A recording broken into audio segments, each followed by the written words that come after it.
بسم اللہ الرحمن الرحیم۔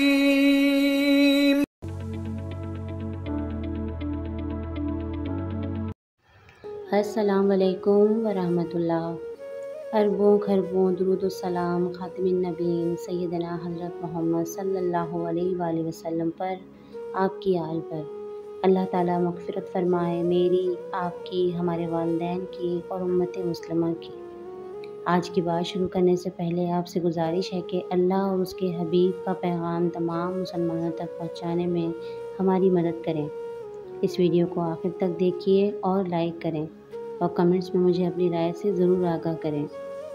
دوستو، ویسے تو رسالت مآب صلی اللہ علیہ وآلہ وسلم کے دربار میں صحابہ کرام موجود رہتے تھے۔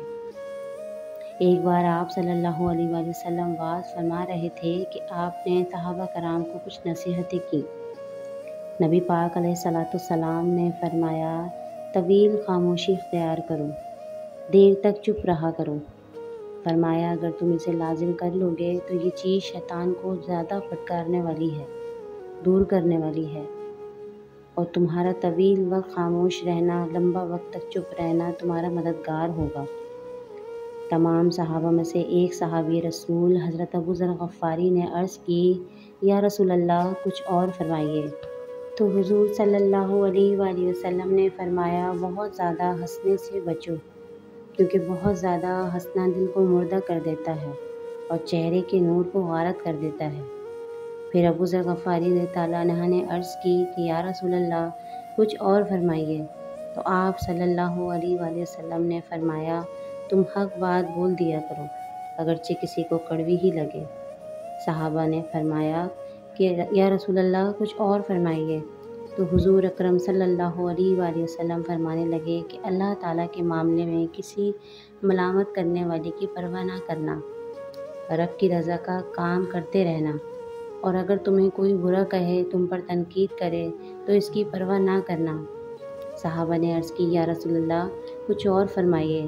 تو نبی پاک علیہ الصلوۃ والسلام نے فرمایا، لوگوں کے عیبوں کو بیان کرنے سے اپنی زبان کو روکے رکھنا، اور ایسے عیب جو اگر تم غور کرو تم جانتے ہو کہ تمہارے اپنے اندر بھی موجود ہیں، تو لوگوں کے بارے میں وہ عیب بیان کرنے سے پرہیز کرو۔ یہ 7 نصیحتیں اللہ کے محبوب علیہ السلام نے سیدنا ابو ذر غفاری رضی اللہ عنہ کو عطا فرمائیں۔ دوستوں، دین کی ساری حکمتیں، علم و معرفت کے سارے اصول محبوب پاک علیہ السلام کی ان 7 حکمتوں میں موجود ہیں۔ اگر ساری دنیا کی دانائیوں کو کھنگالا جائے، ٹٹولا جائے، اور بندہ مومن اپنی روحانی تربیت کے لیے اور راہ سلوک پر چلنے والے صالحین طریقت اپنی باطنی ترقی کے لیے ان 7 باتوں پر عمل کریں تو ان کی زندگی باقی انسانوں کے لیے ایک بہترین نمونہ ہوگی۔